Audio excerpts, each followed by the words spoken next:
Okay, so the last couple of days we talked, first of all, we talked about reflections, then we talked about translations, and then yesterday we talked about rotations. Okay, and so today we're going to kind of put them together and do a composition of transformations, which is one transformation after another.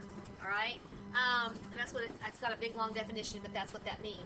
Um, some of them have a special name, like there's one called the glide reflection. But really, you can take any two transformations and put them together for a composition. But the glide reflection is when you take and you translate through a vector and then you reflect over the line of reflection. So you can see here this foot has been translated through vector W and then reflected over line L. Okay? And so that's called a glide reflection. And this first example here is a glide reflection.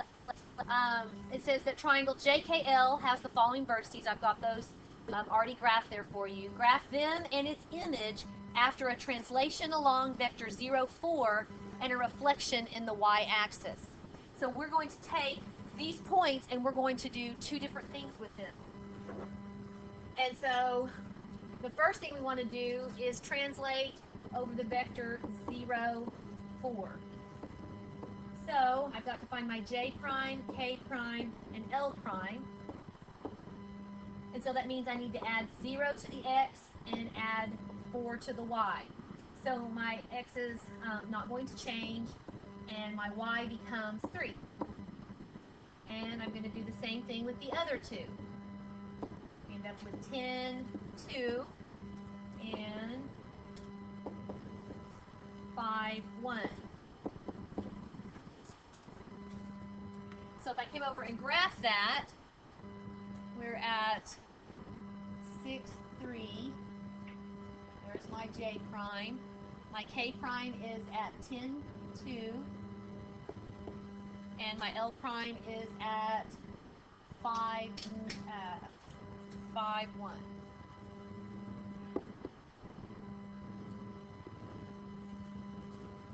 Okay, so then the second thing I want to do is reflect over the y-axis. So I take my new points and I reflect those. Okay, and what's the rule for reflecting over the y-axis? Anybody know? Reflecting over the y-axis. You can count it if you have a graph, but what do we say? If you're reflecting over the y-axis, you change the opposite coordinate, right? The x. So it ends up being negative xy. Okay? So when you reflect the second time, instead of being prime, it's going to be double prime because it's the second time it's been transformed. All right, so we're going to take my new points and change the x and leave the y the same. Change the x and leave the y the same. And change the x and leave the y the same. So then if I graph that, I'm at negative 6, 3. I'm at negative 10, 2. It's double prime. And at negative 5, 1. Okay, so I took my pre-image, I translated over through the vector 0, 4, and then I reflected over the y-axis. Now, when you do these on your homework, it's going to ask you for the pre-image and the image. You don't necessarily have to graph the middle one unless you need to do that to figure out the answer. If you want to just give me coordinates for the middle one, that's fine. Does that make sense? So if I wanted to just go here and here and then just graph the first and the last, that's fine. Does that make sense? Yes? Okay. But some people I had somebody in my first hour, they wanted to graph it all because it was easier for them to see. So, and that's fine too. All right, let's do another one. This time, it says the endpoints of CD are negative 7, positive 1, and negative 3, positive 2. It says graph CD and its image after a reflection in the x-axis and a rotation 90 degrees about the origin. All right, so we need to find C prime and D prime, and then C double prime and D double prime. Okay, And so the first one is a reflection in the x-axis. What's the rule for a reflection in the x-axis? You change the y-coordinate, so it becomes x, negative y, okay? So if I do that, it's going to be -7, -1, and -3, -2. And if you choose to graph it, that's fine. -3, -2, and -7, -1.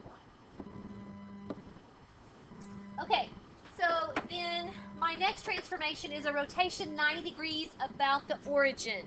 Is that clockwise or counterclockwise? Counterclockwise, it doesn't specify. Okay, remember I said pretend like you're in the first quadrant and we're going to rotate 90 degrees, which means we cross over the y-axis. So it's what changes, and what else happens?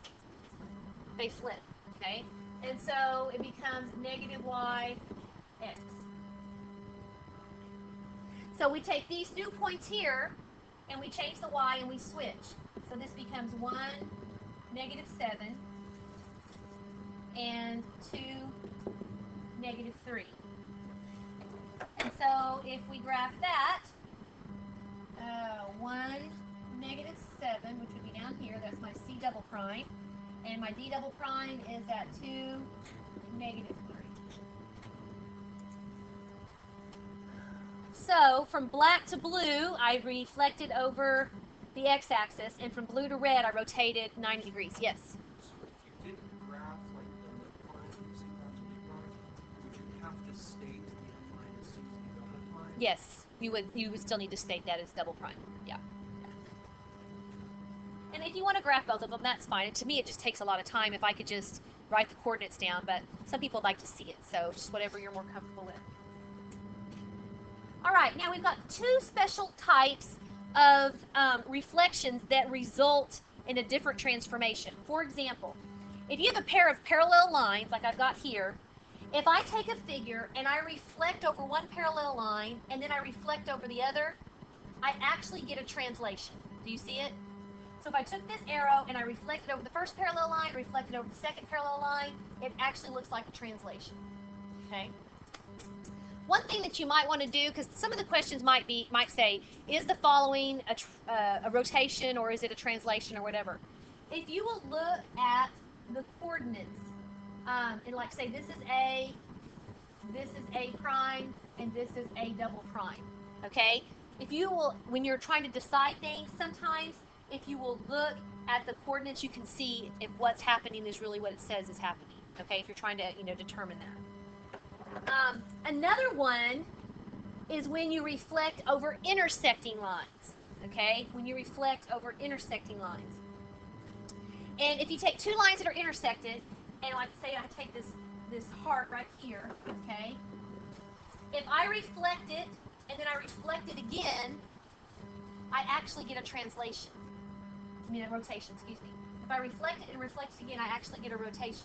So you can see it just comes over and it rotates over. The angle of rotation is always going to be 2 times the acute or right angle. You might want to underline that. It's twice the measure of the acute or right angle. That's what the angle of rotation is. So you go and look, and if you look for the acute angle, and you double it. So this is actually 150 degree rotation. And that happens when you reflect over two intersecting lines. When you reflect over parallel lines, you get a translation.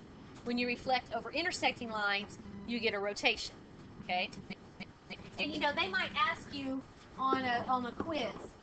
They may give you, a triangle here.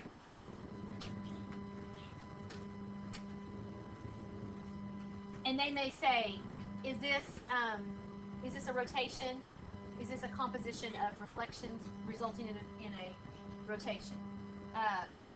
And so if, sometimes if you look at the coordinates, it'll kind of help you see, if it's actively reflecting and reflecting again. Because if it was like a reflection in the translation, it wouldn't end up being a rotation. Okay? So sometimes looking at those coordinates are helpful. All right. Now, just a little bit on the next page about symmetry. I think you guys pretty much understand what symmetry is. I don't really like this definition so much, but we talked yesterday about rotational symmetry, where you can rotate and you can't really tell the difference. A lot of things have line symmetry. Like us as humans have line symmetry, about the center of our face for the most part. I mean, you may have a mole or a sunspot, or I don't know, one eyebrow may be thicker than the other, something like that. But in general, one side of your face reflects the other. Just like the arrow, one side reflects the other. There's a lot of things in nature that have line symmetry. A lot of flowers have line symmetry. A butterfly has line symmetry. But look, this is a heart chamber right here. Does it have line symmetry? Does it have rotational symmetry? No. So a figure like that, probably not. A figure that doesn't have any kind is called asymmetrical. I don't know if that has two ends or not. But anyway, that's asymmetrical, when it doesn't have any symmetry at all. So let's look at these shapes here.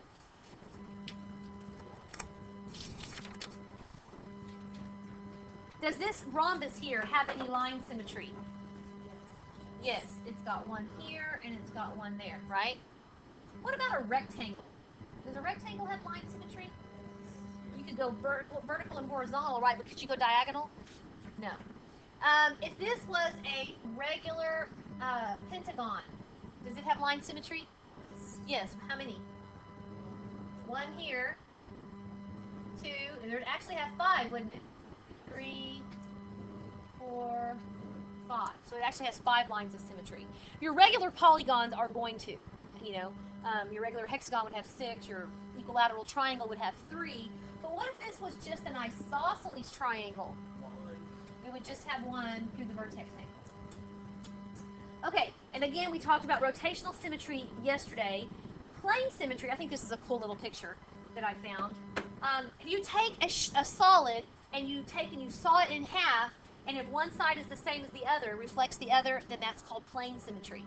Okay, if you took a cylinder, maybe a Pringles can, and you cut it in half, one side's the same as the other if you just didn't look at the label. Now, one that you may not be familiar with is axis symmetry. And here is a triangular pyramid, and see this little gold part in the middle? I could rotate about that axis, and you wouldn't be able to tell the difference, okay? Because this has axis symmetry, all right? It's rotating about this little axis right here. Just like the cone, same idea with the construction cone. You could rotate about it. All right, so that's symmetry. Today we talked about the composition of transformations. That's one transformation after the other. And then the two special types that we talked about was reflecting over parallel lines, which results in a translation, and reflecting over intersecting lines, which results in a rotation. Okay? And how do we find the angle of rotation? It's 2 times the acute or right angle. So if the lines were perpendicular, then you would double the right angle. Okay? All right. Your assignment is on the board.